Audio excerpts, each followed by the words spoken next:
हाँ सब सही बोले आप। प्रताप राव मेरे से कर्जा लिया था, लेकिन उसमें क्या, ये तो मेरा धंधा है। जैसे अभिजीत वाघमारे, उसे भी कर्जा दिया था ना तुमने। आप उसके कर्जे को प्रताप राव के कर्जे से जोड़कर क्या खिचड़ी पका रहे हो? खिचड़ी तुम्हें समझ तो आ गई हो, बस नाटक कर रहे हो। चुपचाप चलो हमारे साथ।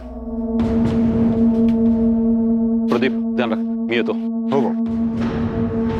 हाँ मैंने धमकी दी थी मैडम, पर वो धमकी नहीं थी, बस बातचीत थी। हमारे भी बातचीत करने के तरीके से तो अच्छे से वाकिफ होगा कुणाल, काफी बार अंदर जो गया है। मैडम बता तो रहा हूँ, आरती विनीत से बहुत प्यार करती थी, विनीत भी उसको पसंद करता था, खाली निकिता की वजह से छुपा रहा था। निकिता भी कम नहीं थी मैडम, विनीत को कब्जे में करके रखा था उसने, फंसाया था उसको। देख मेरे को बिल्कुल पसंद नहीं है कि तू एक साइड में मेरी बहन के साथ लाइकिंग खेले और दूसरी साइड में वो निकिता के साथ चक्कर चलाए। कुणाल प्लीज समझ ना, मैंने निकिता को कमिट किया है। बट हो गया अभी वो। देख मेरी बहन आरती तेरे से बहुत प्यार करती है, उसका दिल नहीं दुखना चाहिए, और निकिता को कैसे बाहर करना ये अब तू देख। आज से तेरा सारा लाइकिंग मेरी बहन के लिए रहेगा, समझा? और अगर ऐसा नहीं हुआ ना तो मेरे को बहुत बुरा लगेगा, और तेरे को मालूम है मेरे को बुरा लगेगा तो मैं क्या करूँगा। मैडम प्यार का मामला था इसलिए प्यार से ही निपटाया था। तो चिंता मत कर, हम भी तेरे से प्यार से पूछें, बस इतना ध्यान रखना हमें बुरा ना लग जाए। मैं कुछ समझा नहीं प्रदीप, तुम क्या कहना चाहते? अरे पुलिस जादव भाव को उठा के ले गई है पूछताछ करने के लिए। लेकिन क्यों? तुम्हारी लड़की के केस में प्रताप भाव तुमको चलना पड़ेगा, समझाना पड़ेगा उन लोगों को। हाँ साहब, देखा मैंने इस आदमी को, ये अपनी दुकान पे आया था अमित भाव से मिलने, फिर अमित भाव इसको तुरंत लेके बाहर चले गए थे। यहाँ नहीं, मेरे पीछे पीछे 27 अप्रैल को अमित को जो फोन आया था उसके बारे में जानते हो? जी साहब, मैं उस टाइम दुकान पे ही था अमित भाव के साथ।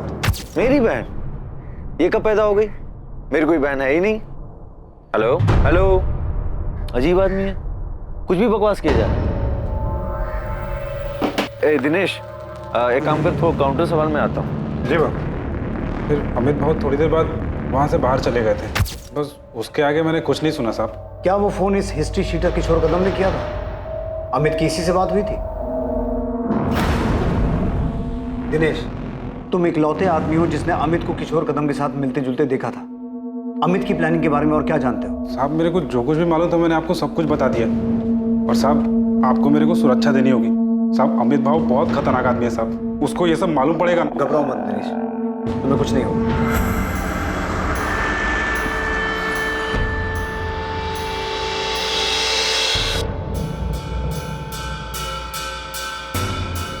मोहिते, माने, मैंने महाबलेश्वर पुलिस को फोन कर दिया है, अभी निकलो, अमित भावे को उठा के लाओ। जी सर।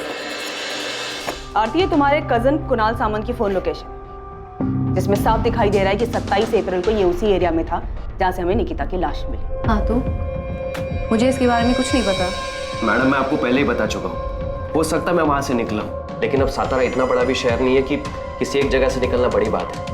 अब मैं वो दिन वो टाइम उधर से क्रॉस किया और उधर ही निकिता के साथ कुछ हुआ तो आप मेरे को फंसाओगे? मतलब क्यों आरती, इसने तुझे पहले सिखा दिया था ना कि पकड़े गए तो पुलिस के सामने यही बोलना है? मैडम अगर इसने इतनी स्मार्ट प्लानिंग की है जो आप बता रहे हैं, तो आप ये भी बताइए कि सेम टाइम पे ये इतना बेवकूफ कैसे हो सकता है कि क्राइम की जगह पे ये अपना फोन लेके जाएगा? देखिए मैडम, आपको पता चला कि मैंने विनीत को धमकी दी थी, लेकिन ये बात तो मैं आपको पहले भी कह चुका हूँ कि हाँ मैंने किया, और उसके बाद भी मुझे कुछ ऐसा करना होता तो मैं ऐसा थोड़ी ना करता जिससे आपको कोई सबूत मिले और आप मुझे सीधा पकड़ ले।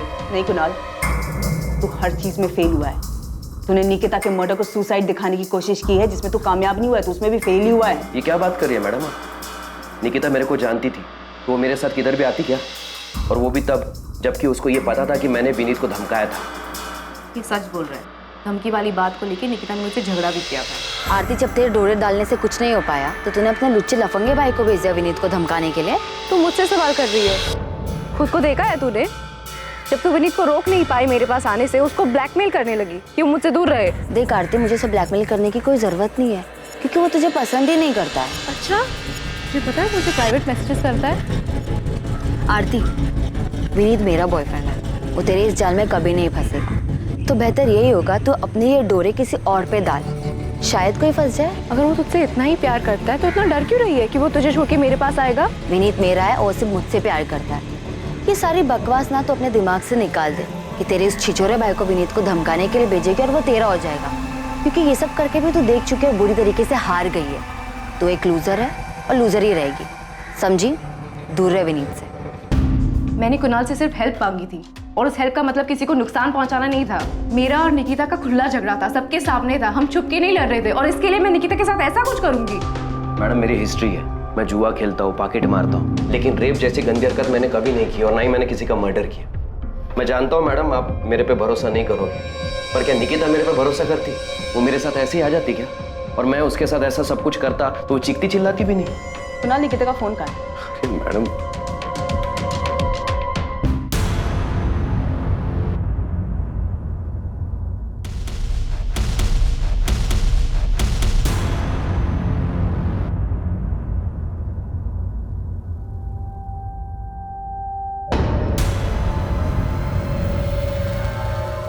हमारे पास सबूत है कि 27 अप्रैल को जब निकिता का रेप और मर्डर हुआ था तो क्राइम सीन के आसपास ही थे। मैडम उस दिन मैं किसी काम से वहां गया होऊंगा, पर मैं निकिता को नहीं मिला। मैंने उसके साथ कुछ भी नहीं किया मैडम, मैं सच बोल रहा हूँ। ये एक लव ट्रायंगल था जहाँ पे हम एक दूसरे के खिलाफ थे, दुश्मन थे हम एक दूसरे के, झगड़ा करते थे हम एक दूसरे के साथ, लेकिन फिर भी मैं कुणाल को निकिता के पीछे नहीं भेजूंगी। इतनी सी बात आपको समझ नहीं आती? नहीं आ रही, क्योंकि ये झूठ है आरती। सच ये है कि तूने इस गुंडे को भेजा था विनीत को धमकाने के लिए कि ये निकिता से दूर है, लेकिन ऐसा हुआ नहीं। सच ये है कि निकिता अब जिंदा नहीं है, ये बताने के लिए कि ये गुंडा कई बार गया तो उसे धमकाने के लिए। सच ये है कि निकिता जिंदा नहीं है, बताने के लिए कि उसका रेप और मर्डर इसी कुणाल ने किया है। और इन सब के बावजूद तेरी सारी दलीलें झूठी साबित होती है, क्योंकि जब ये सब हुआ था तू क्राइम सीन के पास था। तुम दोनों से ना बहुत प्यार से बात कर ली है मैंने, तुम दोनों को प्यार की भाषा पच नहीं रही। मोहिते, डाल इसको जेल में और तब तक कूट जब तक सच बाहर नहीं आ जाता है। अरे मैडम मेरी बात तो सुनिए।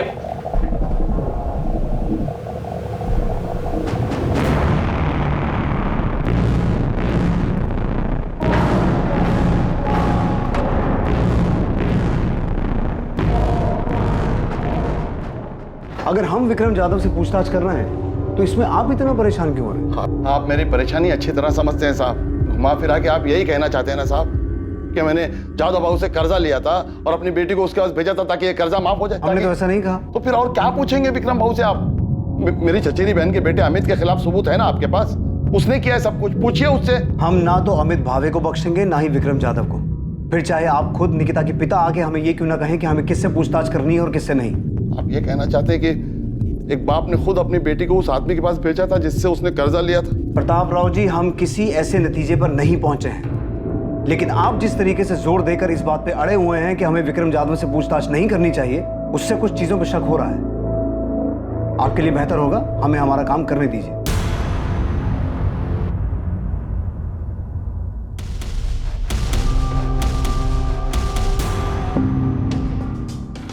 अलका और अभिजीत के सुसाइड करने के बाद मैं माना था मैं गलती किया था, एक जानवर जैसा। जानवर जैसा नहीं, तू जानवर ही है विक्रम जाधव। हाँ साहब, मैं माना मुझे वैसा नहीं करना चाहिए था। जिस बात से बाद में तू अदालत में मुकर गया कि तूने अलका वाघमारे के साथ ऐसा कुछ किया था, और वो बेचारी भी मरने से पहले ऐसा कुछ छोड़ के नहीं गई जिससे तुझे तेरे किए की सजा मिले। सुरवे, हमारे पास इस बात के पुख्ता सबूत थे कि अलका वाघमारे को विक्रम जाधव की कोठी के बजाय फ्लैट पे बुलाया गया अकेले, जो कि मानदेव चौक में है। हमने विक्रम जाधव को अरेस्ट भी किया और उसने यही कहा कि उसने कभी पैसों को लेकर अलका या उसके पति पे दबाव नहीं डाला।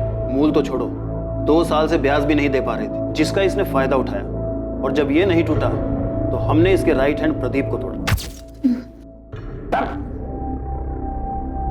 एक आदमी और एक औरत ने सुसाइड किया प्रदीप, और तू जानता है कि ये सब तेरे उस जादव भाव के इशारे पे हुआ है।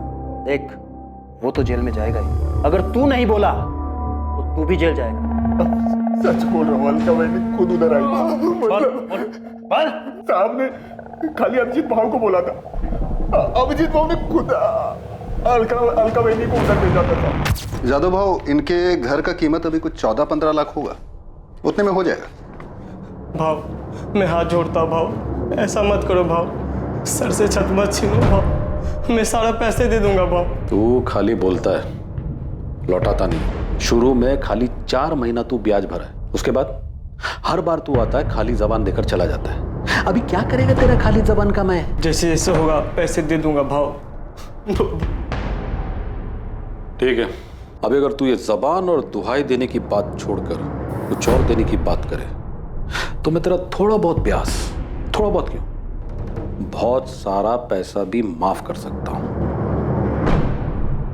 जादव भाव ने खाली प्रपोजल दिया था, कोई जबरदस्ती नहीं की थी। प्रपोजल नहीं कहते हैं इसे कहते हैं मजबूरी का फायदा उठाना, समझा? जिस दिन तेरे सेठ ने अलका के साथ ये सब कुछ किया था ना, उसी दिन अलका और उसके पति अभिजीत ने सुसाइड कर लिया था। पाड़ेकर, तुम्हें क्या लगता है निकिता के केस में भी यही हुआ होगा? इस विक्रम जाधव ने निकिता के बाप को प्रपोजल दिया, विक्रम ने निकिता के साथ जबरदस्ती की और 100% यही हुआ। नहीं तो एक सीधी सादी पढ़ने लिखने वाली लड़की जिसकी लाइफ में कोई प्रॉब्लम नहीं है, वो भला अचानक सुसाइड क्यों करेगी? पता नहीं, लेकिन मुझे यकीन है कि ये सुसाइड नहीं, मर्डर है। फिर बोल नहीं सकता, मगर ये कंफर्म है कि ये आदमी औरतों के मामले में घटिया है। साहब मैं मानता हूं मैंने गलत किया, पर अभिजीत और अलका के बाद आई शपथ मैंने ऐसा कुछ नहीं किया। और ऊपर से जब मेरे को पता चला कि प्रताप राव के साथ ऐसा कुछ हुआ है, तो मैंने सामने से खुद जाकर उसका कर्जा माफ किया। तो तू अब धर्मात्मा बन गया है जो सामने से जाके माफ किया? नहीं साहब, मैं धर्मात्मा नहीं बना साहब, मैं डर गया था। जब मुझे पता चला कि प्रताप राव की लड़की ने सुसाइड की करके, तो मेरी हालत टाइट हो गई। मैं समझ गया कि ले दे के प्रताप राव के कर्जे की बात सामने आएगी तो मेरी भी हिस्ट्री खुल जाएगी। इसलिए साहब मैं सच बोल रहा हूँ, मैंने सच्चे मन से उसका कर्जा माफ किया। साले पहले उसकी बेटी के साथ ये सब करेगा, फिर कर्जा माफ करने का नाटक करेगा? नहीं साहब, मैंने कुछ नहीं है किया साहब। आप बेकार में मेरे पीछे पड़ के असली मुजरिम को खुला छोड़ रहे हो। आई शपथ मैं बोल रहा हूँ साहब, मैंने कुछ नहीं किया साहब, मैंने कुछ नहीं किया। सचिन, इसके राइट हैंड प्रदीप को उठा। अलका वाघमारे केस में वो टूटा था, इस केस में भी वही टूटेगा। तबीयत से धुलाई करो उसकी। लेकिन सर मुझे नहीं लगता कि इस केस में ये विक्रम इन्वॉल्व है। अलका वाघमारे केस में विक्रम ने अलका का यूज किया और उसके बाद अलका और उसके पति ने सुसाइड किया। लेकिन सर इस केस में सचिन, मैं जानता हूं तुम्हें लगता है ये सुसाइड नहीं मर्डर है, लेकिन अगर कोई इस केस को सुसाइड की शक्ल देकर मर्डर को छुपा सकता है, तो सुसाइड को कवर अप करने के लिए कोई इस केस को मर्डर की शक्ल भी दे सकता है। ये जादव बहुत घटिया इंसान है। ब्याज कम करने के नाम पर अभिजीत वाघमारे को उसकी बीवी को अपने पास बुलाने का प्रपोजल दे सकता है, तो ये भी कर सकता है। ऐसे वाहियात इंसानों की फितरत कभी जाती नहीं। इसे लगा ही नहीं होगा कि निकिता सुसाइड कर सकती है। इसे क्या निकिता के बाप को भी नहीं लगा हो।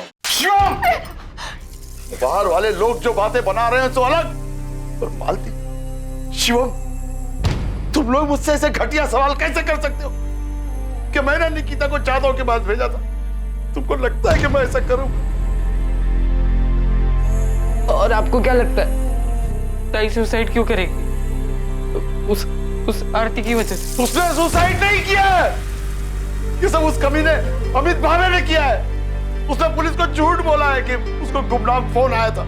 ये सब उस हिस्ट्री शीटर किशोर कदम ने किया है। पुलिस उस किशोर कदम को पकड़ नहीं पा रही है, इसलिए अपने आप को बचाने के लिए विक्रम की बलि चढ़ाना चाहती है।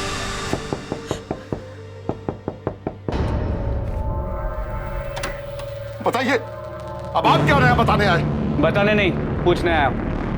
आपने हमें ये क्यों नहीं बताया कि विक्रम जाधव आपसे मिलने आया था, पर आप दोनों के बीच में डील हुई थी? मैं तुम लोगों का ख्याल रखेगा, तेरा भी शिवम का भी, समझ लेना। अब तेरे को कोई भी पैसा वापस देने का जरूरत नहीं है। मैं तेरा सारा कर्जा माफ कर रहा हूं। मैं तेरा दुख समझ सकता हूं। तो अगर वो खुद चल के मेरे पास आया और बोला कि तेरा कर्जा माफ, तो इसका मतलब आप ये निकालेंगे कि मैंने अपनी बेटी को उसके पास भेजा था? हम सिर्फ अपना काम कर रहे हैं। आपकी बेटी के मौत के बाद ये विक्रम जाधव जैसा घटिया आदमी अचानक इतना संत कैसे बन गया? मुझे नहीं पता, नहीं पता मुझे। मेरी हालत ठीक नहीं थी, इसलिए मैं पूछ भी नहीं पाया।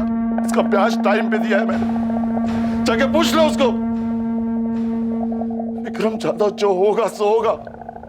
आपकी हिम्मत कैसे है मेरे बारे में ऐसा सोचने की कि मैंने अपनी बेटी के साथ ऐसा कुछ किया है? ये सब उस अमित को बचाने के लिए तो नहीं कर रहे आप? कितना पैसा खिलाया उसने ये सब केस घुमाने के लिए, हाँ? और सुसाइड बोल के केस बंद करने के लिए कितना पैसा दिया है उसने? एक कॉल क्या आ गया मेरे फोन पे, आप लोग तो मेरे पीछे हाथ धोकर पड़ गए, जैसे मर्डर मैं नहीं किया।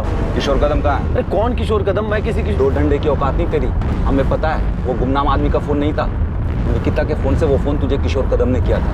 मैं तो पूछ रहा हूँ, साहब लोग पूछेंगे नहीं, सीधा तेरी आवभगत शुरू करेंगे, आज उतारेंगे तेरी लॉकअप में। कुणाल, पुलिस ने मेरे पीछे अपने लोग लगा रखे हैं, मेरे हर मूवमेंट पे नजर रख रहे हैं, मेरे फोन रिकॉर्ड्स तक निकलवा रहे हैं। तेरे को क्या लगा आरती, तू विनीत के लिए बावलो जैसी हरकतें करेगी और उसके बाद तेरे से कोई कुछ सवाल नहीं पूछेगा? मैंने कभी नहीं सोचा था कि निकिता के साथ ये झगड़ा उसके मौत पे खत्म होगा। तू मेरे पे इल्जाम डाल रही है क्या? देख, पुलिस को मेरे ऊपर पहले से शक है, तो क्यों ये सब बोलकर उनका शक गहरा कर रही है? और तो तू वहाँ पे करने क्या गया था जहाँ पे निकिता की बॉडी मिली थी? कहीं तूने तो नहीं? वाह वाह आरती, सही कर रही है। पर याद रख, अगर तू ये सब मेरे पर थोपेगी ना तो तू भी मेरे साथ कटघरे में है। मैं समझ गया तू कितनी सेल्फिश है। तूने विनीत के लिए मेरा यूज किया और अब जब निकिता मर गई तो खुद को बचाने के लिए मुझे बलि का बकरा बना रही है। एक बात याद रख, अगर तू मुझे फंसाएगी ना तो तू भी नहीं बचेगी।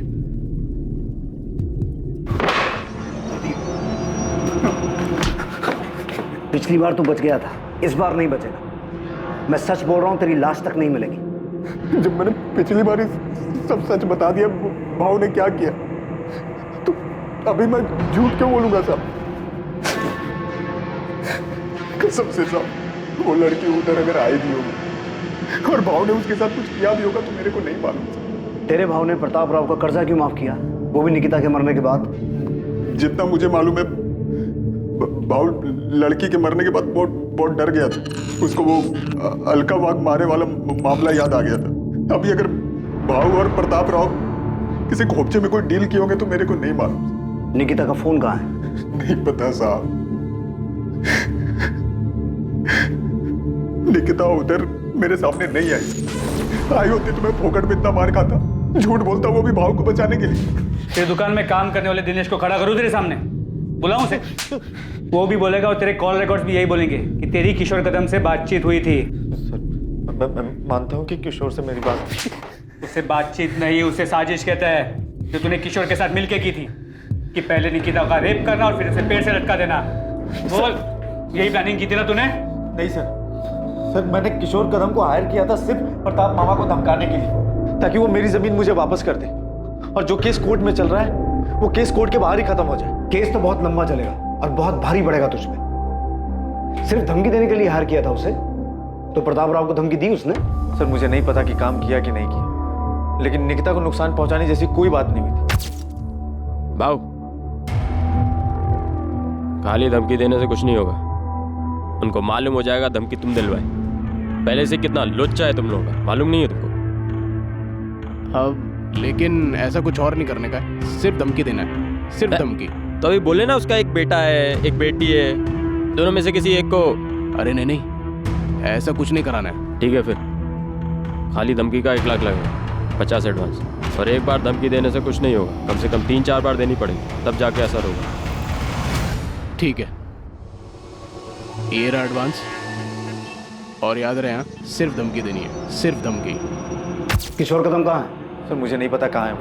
तूने निकिता को इसीलिए टारगेट किया था ना कि तूने उसे सेटलमेंट करवाने के लिए फोन किया था और उसने तुझे उल्टा सुना दिया? नहीं सर, मैंने ऐसा कुछ भी नहीं करवाया, और किशोर को सिर्फ मैंने जबानी धमकी देने के लिए कहा था। और तुझे क्या लगा वो इतना दूध का दूल्हा है कि तू जितना कहेगा वो उतना ही करेगा? साले रेप की हिस्ट्री है उसकी। किशोर कदम का फोन कब से बंद है? जब से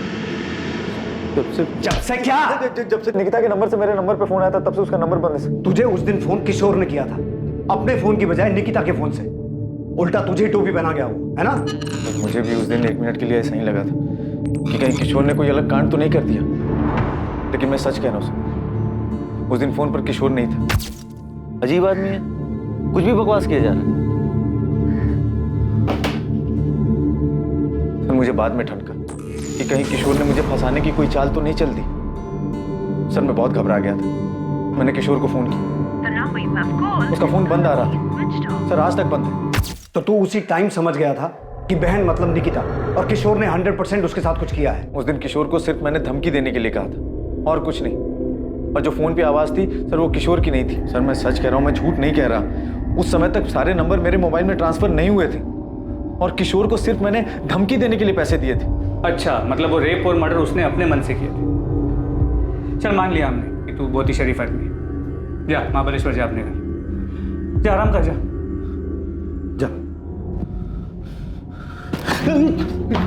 जब तक किशोर कदम मिल ना जाए ना, इसकी खूब सेवा करो, दिल से सेवा करो।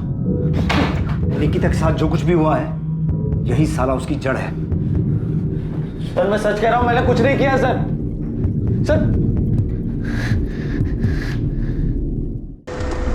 क्या वाकई किशोर कदम ने अमित की बात अनसुनी करते हुए इस जुर्म को अंजाम दिया था? अमित भावे की बात का तथ्य तब तक साबित नहीं हो सकता था जब तक किशोर कदम पुलिस के हाथ नहीं लगता और उससे पूछताछ नहीं हो जाती। किशोर तक पहुंचने के लिए पुलिस ने महाराष्ट्र के हर शहर में उसकी तलाश शुरू कर दी।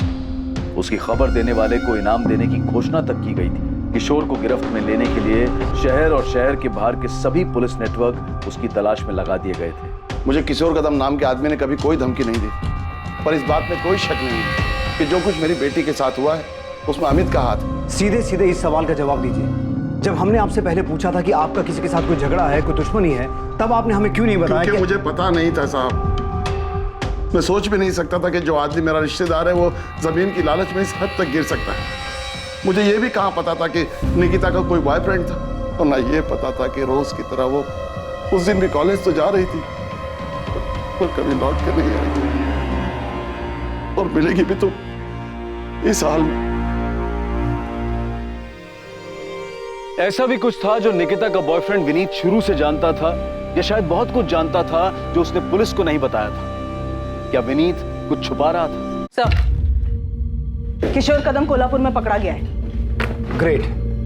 इस केस की सबसे अहम कड़ी अब हमारे हाथ लगी है। प्रतिमा, क्या लगता है तुम्हें, विक्रम जाधव और कुणाल सामंत को अब अंदर रखने से कोई फायदा है? उनसे और कुछ मिल सकता है? सर, विक्रम जाधव के एंगल में अभी तक हमें कुछ भी नहीं मिला है। हमने काफी लोगों से पूछा, काफी छानबीन की, लेकिन किसी ने भी निकिता को उसकी कोठी या फिर उस फ्लैट के आसपास नहीं देखा जहाँ पे उसने अलका वाघमारे को बुलाया था। और कुणाल सामंत? सर, उससे भी हर तरीके से पूछताछ की, लेकिन वो टूटने को तैयार ही नहीं है। सर, मुझे अभी भी लगता है कि आरती का इससे लेना देना है। जो अमित के केस में है वो आरती के साथ भी हो सकता है। कि बात सिर्फ निकिता को विनीत से अलग करने की थी, लेकिन कुणाल उससे आगे बढ़ गया। सर, अब तो आरती को भी लगता है कि कुणाल ने किया है। बोल रहा हूँ ना साहब, मैं 27 अप्रैल को था ही नहीं इधर ही सतारा में। किशोर तो एक केस में बेल पे है ना, पर घबरा मत, इस केस में तो जेल नहीं जाएगा। हाँ साहब, इधर एनकाउंटर करके केस बंद करने का प्लान है, तो इधर ही ठोक दो ना। काय को काली पोकट सतारा में लेके जा रहे हो? मैंने तो सिर्फ अपना हिस्सा मांगा था। क्या गलत कर रहा था? क्या गलत था इसमें? ऐसे किसी गुंडे को पैसे देकर धमकी दिलवाना सही काम है? पैसे देकर धमकी इसलिए दिलवाई ताकि कोर्ट के बाहर से मामला सेटल हो जाए। अमित जो आदमी गुंडा है, पैसे लेकर धमकी दे रहा है, वो और कुछ करेगा तो रोक लेगा उसे। फंसा दिया ना उसने तुझे। सोचा है कभी तेरी वजह से निकिता के साथ में क्या हुआ है? भाई, मैंने उससे नहीं कहा निकिता के साथ ये सब करने के लिए। मैंने तो सिर्फ उससे कहा। अमित, याद रखना, अगर ये पता चला ना कि निकिता के साथ में उसी ने ये सब कुछ किया तो तू भी उसी जुर्म में अंदर जाएगा। जरा से जमीन के लालच ने तुझे क्या से क्या बना दिया।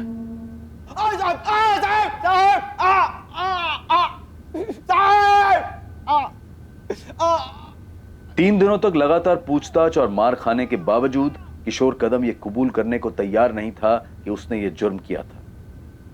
वो सिर्फ इस जुर्म से ही नहीं बल्कि इस बात से भी इनकार कर रहा था कि अमित भावे से पैसे लेने के बावजूद उसने कभी निकिता को निशाना बनाया या उसके परिवार के किसी इंसान को धमकी भी दी थी। सोच ले किशोर, यही सड़ता रहेगा, बाहर की हवा कभी नसीब नहीं होगी। ना तुझे ना अमित भावे को। थक जाओगे साहब, मैं फिर भी यही बोलूँगा। हम नहीं थकेंगे, हमारी चिंता मत कर।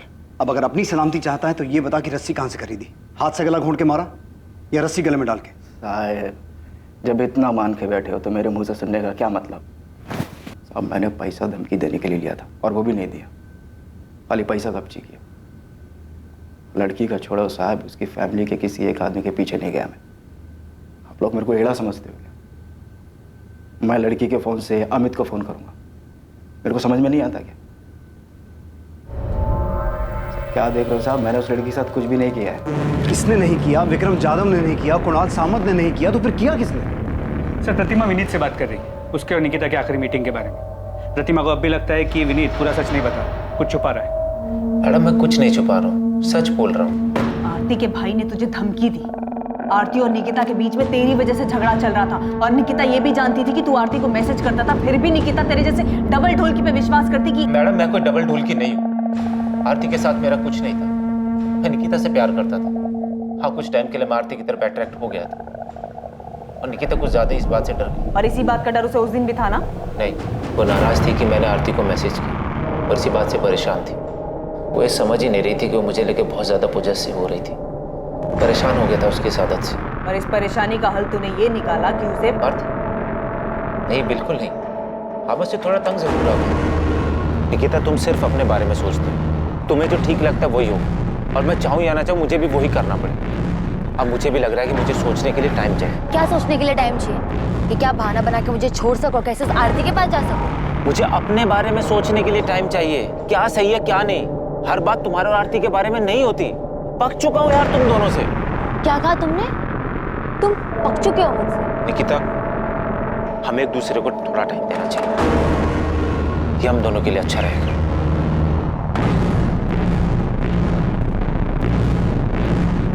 बाय।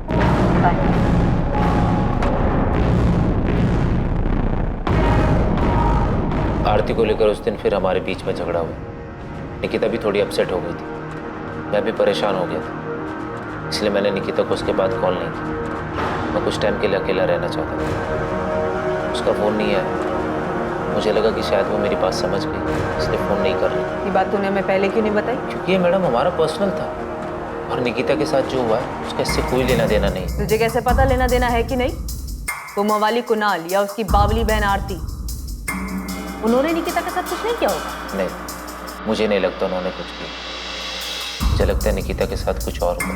कुछ और मतलब? ये तो मुझे नहीं पता, पर जो भी हुआ है उसका मुझसे कोई वास्ता नहीं।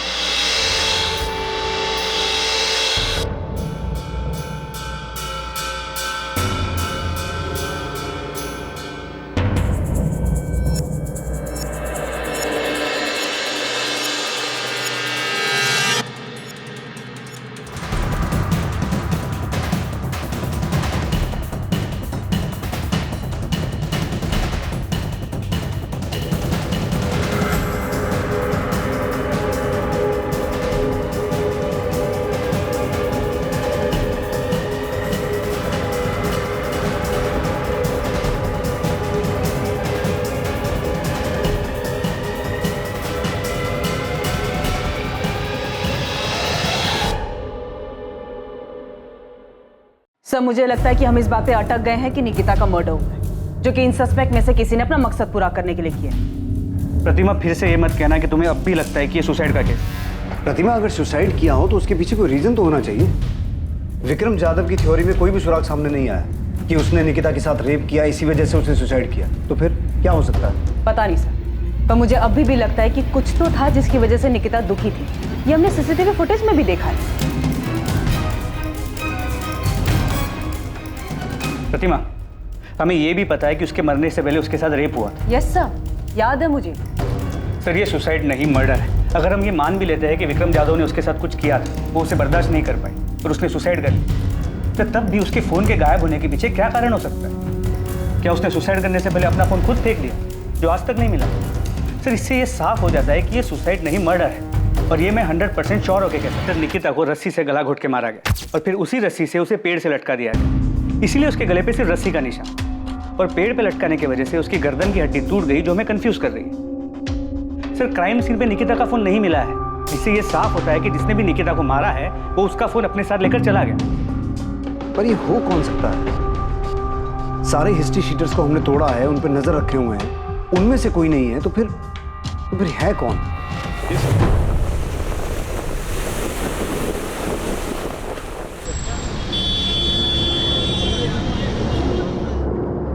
हाँ, IMEI नंबर यही है कि निकिता आप्टे का ही फोन है। कहाँ ऑन हुआ ये फोन? मुंबई में ऑन हुआ? जी सर। और निकिता के फोन में जो नंबर यूज हो रहा है वो ये है 44761। इस नंबर की पूरी डिटेल्स मंगवा ली है। हमने अपने नंबर से कॉल नहीं किया, मोहिते को भेजा है PCO से कॉल करने के लिए, ताकि पता चल सके कि ये नंबर ऑन है या नहीं। सर, ये नंबर ऑन है। मैंने PCO से फ़ोन किया, ऐसे ही कोई नाम बदल कर बात की। किसी आदमी ने फ़ोन उठाया था, बोला कि आपने जो नंबर लगाया रॉन्ग नंबर है। मैंने पूछा ये मुंबई का नंबर है? उसने कहा हाँ। सर, मैंने उससे और कुछ नहीं पूछा, ये सोच करके कहीं वो अलर्ट ना हो जाए। गुड, एड्रेस निकालो और उठाओ इस आदमी को। जी सर। और उसे पता ना चले कि हम उसके पीछे हैं।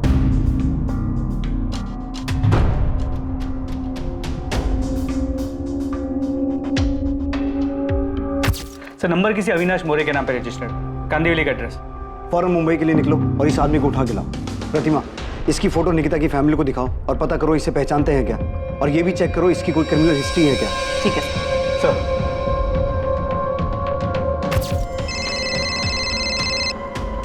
हाँ प्रतिमा, इस अविनाश मोरे का कुछ मिला? नहीं सर, निकिता की फैमिली भी इसे नहीं पहचानती, उन्होंने तो उसका नाम तक नहीं सुना। ताज्जुब की बात, इस अविनाश मोरे ने अब तक फोन स्विच ऑफ नहीं किया, लगातार ऑन आ रहा है। सब मैंने साइबर टीम से दोबारा चेक किया, ये निकिता का ही फोन है।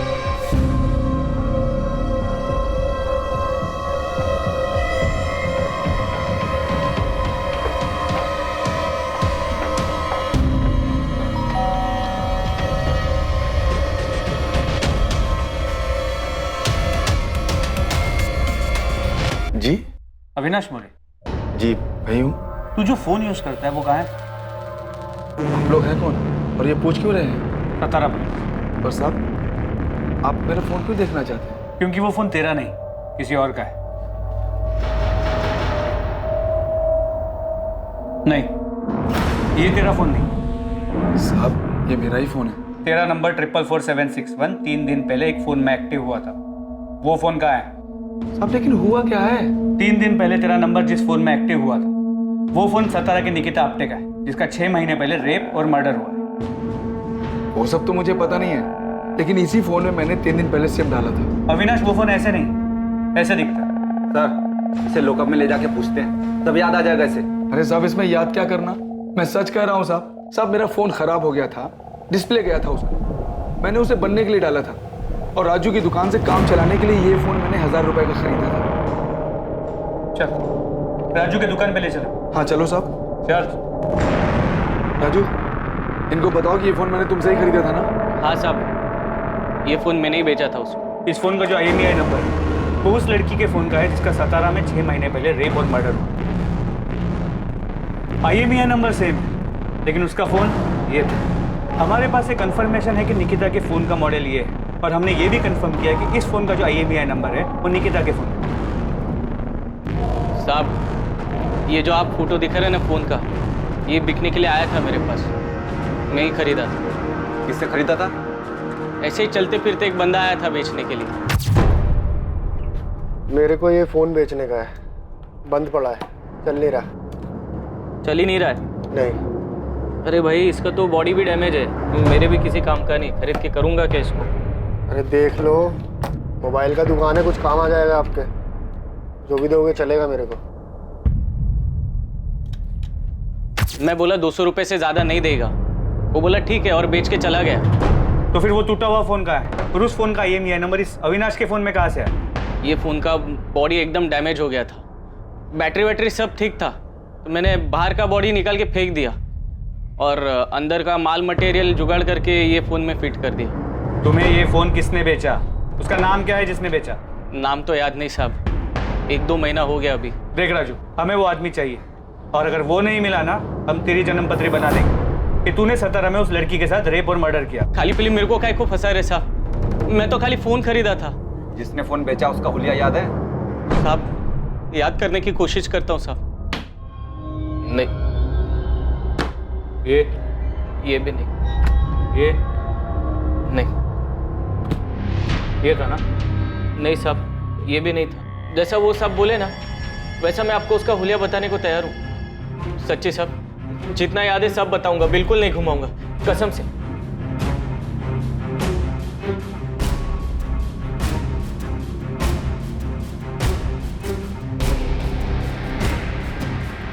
सर राजू सच बोल रहा है, उसे जितना याद था उसने पूरी ईमानदारी के साथ याद करके स्केच बनवाया। ठीक है, फिर भी यहाँ मुंबई पुलिस को बोलता हूँ इस राजू पे नजर रखे, और तुम पता करो कि निकिता के पहचान में कोई है जो स्केच वाले आदमी को जानता है। ठीक है सर। स्केच को तुम्हारे फोन और मेल दोनों पे भेजा। ये नहीं पता कि ये स्केच उस फोन बेचने वाले आदमी से कितना मिलता। तुरंत इस स्केच को सभी जगह भेजो और पता करो कि स्केच से मिलता जुलता दिखने वाला भी कोई आदमी है। यस सर, मैं सभी जगह सर्कुलेट कर देती हूँ। राजू की मदद से जो स्केच बनाया गया वो उस आदमी की शक्ल के काफी नजदीक था जिसने राजू की दुकान पर निकिता का मोबाइल बेचा था। वो आदमी वास्तव में मौजूद था और यकीनन सतारा में ही था, और निकिता से जुड़े लोगों में उसके बॉयफ्रेंड विनीत के अलावा ऐसा कोई नहीं था जिसने इस आदमी को देखा था या पहचान सकता था। कौन है मैडम ये नहीं जानता, लेकिन इसे पार्क में देखा, जहाँ मैं निकिता हमेशा मिलते थे। इसे बहुत बार पार्क में देखा, मुझे बड़ा अजीब लगता था। मैं और निकिता जब भी मिलते थे हमेशा वहाँ होता। क्या ये हमेशा आसपास रहता था? हाँ, ये स्केच पक्का उसी आदमी की तरह दिखता। अगर ये विनीत और निकिता के हर बार मिलने के वक्त वहाँ होता था तो इसका मतलब है ये सतारा का ही रहने वाला है, और शायद कहीं आसपास का ही। लेकिन सर इसकी कोई क्रिमिनल हिस्ट्री नहीं है। पर फिर भी मैंने गोविंद और बाकी खबरों को काम पे लगा दिया, ये पता करने के लिए कि ये कौन है और कहाँ रहता है। गुड, ढूंढो इसे ताकि इस केस को क्लोजर मिले और निकिता को न्याय। सर। प्रतिमा। Yes sir. तुमने बताया कि विनीत कह रहा था कि ये हमेशा पार्क में मौजूद रहता था, उन्हें घूरता था। यस सर, वो दोनों जब भी पार्क में मिलते थे ये वहां रहता था। 27 तारीख की निकिता की वो फुटेज निकालो। हमें इस एंगल के बारे में कुछ पता नहीं था, हमने कुछ मिस किया है। 27।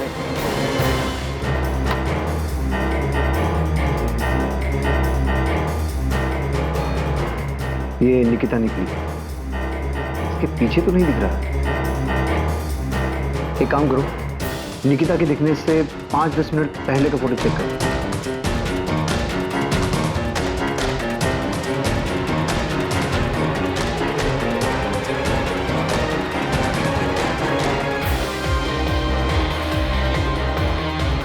एक मिनट सर, स्टॉप कीजिए सर। अब नॉर्मल कीजिए। यही है वो तो, यही है। हाँ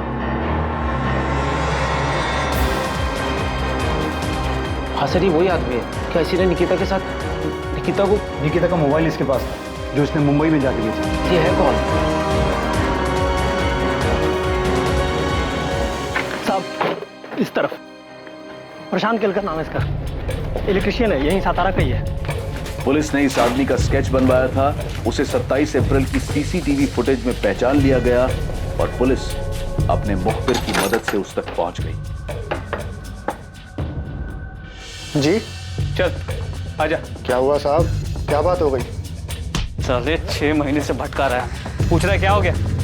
मुझे नहीं पता क्या हुआ। चल चल। प्रशांत केलकर नाम है, इलेक्ट्रिशियन है। विनीत ने बताया कि निकिता विनीत जब भी पार्क में मिलते थे ये हमेशा वहां होता था। ये कौन है?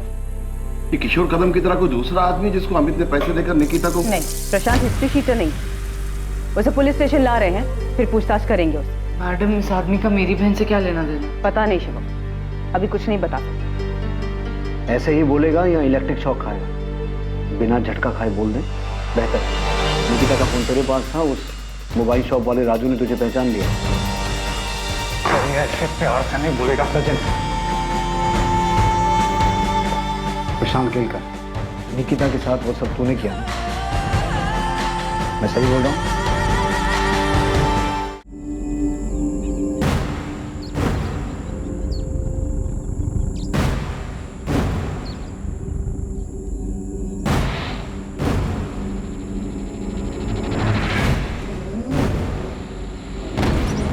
जी आप निकिता है ना?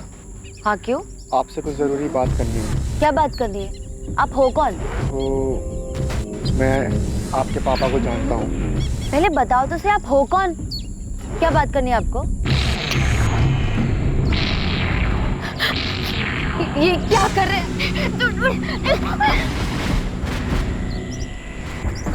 क्या आप मेरे साथ चल, वरना यहीं काट दूंगा।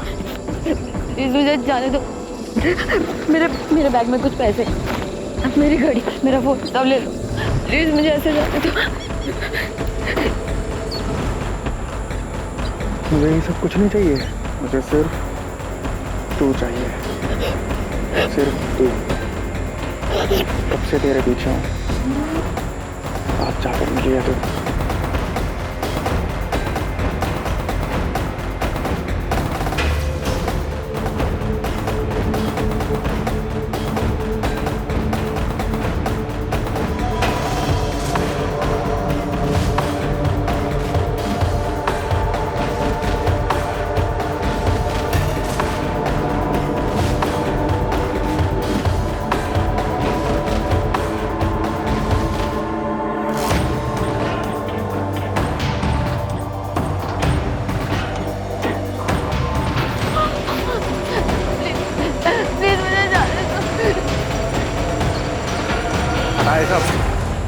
मुझे तेरे को वैसे देखना है जैसे मैं तेरे को सपने में देखता हूँ। प्लीज प्लीज मुझे जाने दो, मुझे अपने घर जाना। जाने दूंगा, बस एक बार मेरे को। क्या एक बार?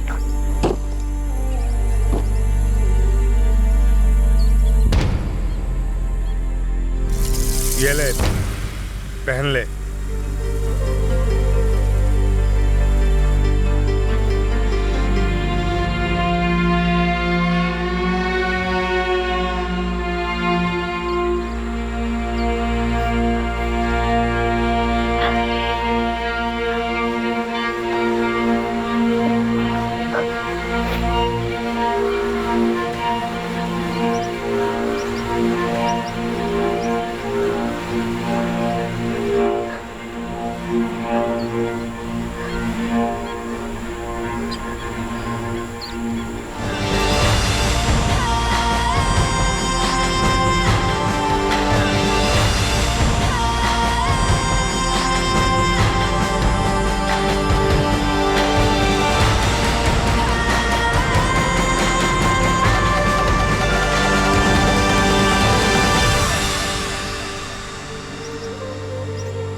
बस यूं ही तूने उसे देखा, वो तुझे पसंद आ गई, इतना कि वो तेरी सनक बन गई। निकिता का फोन तेरे पास 6 महीने से था, तूने उसे ऑन क्यों नहीं किया? पर 6 महीने बाद मुंबई जाके क्यों बेचा? मैं अखबार में पढ़ रहा था। जोर से बोल, जोर से बोल, सुनाई देना चाहिए। मैं मामला ठंडा होने का इंतजार कर रहा था। 27 अप्रैल का दिन तूने इसलिए चुना क्योंकि निकिता उस रास्ते से जाने वाली थी। हाँ, मैंने पहले भी कई बार कोशिश की थी और सड़क पर कोई ना कोई आ जाता था। तो तूने देखा कि 27 तारीख को उस रास्ते पे आसपास कोई नहीं था, सुनसान था, तो तूने ऐसा किया? हाँ। तूने निकिता के भाई अमित को फोन क्यों किया? तू जानता है उसे? नहीं। तो उसे फोन क्यों किया? मुझे बुरा लगा कि उसके परिवार वाले परेशान हो रहे होंगे कि कहाँ गई, तो इसलिए मैंने उसका फ़ोन उठाया और देखा किसको फ़ोन कर सकता हूँ, तो मैंने उसका नंबर डायल कर दिया। प्रशांत केलकर से बार बार पूछताछ की गई, ये जानने के लिए कि क्या वाकई ये जुर्म उसने अपनी विकृत मानसिकता और यौन आकर्षण के कारण किया था या इसमें कोई और भी शामिल था। पर आखिर तक यही सामने आया कि वो वाकई एक विकृत मानसिकता का आदमी था जो निकिता पर मोहित था, जिसने सिर्फ अपनी हवस पूरी करने के लिए निकिता के साथ बलात्कार किया और फिर उसे मार दिया।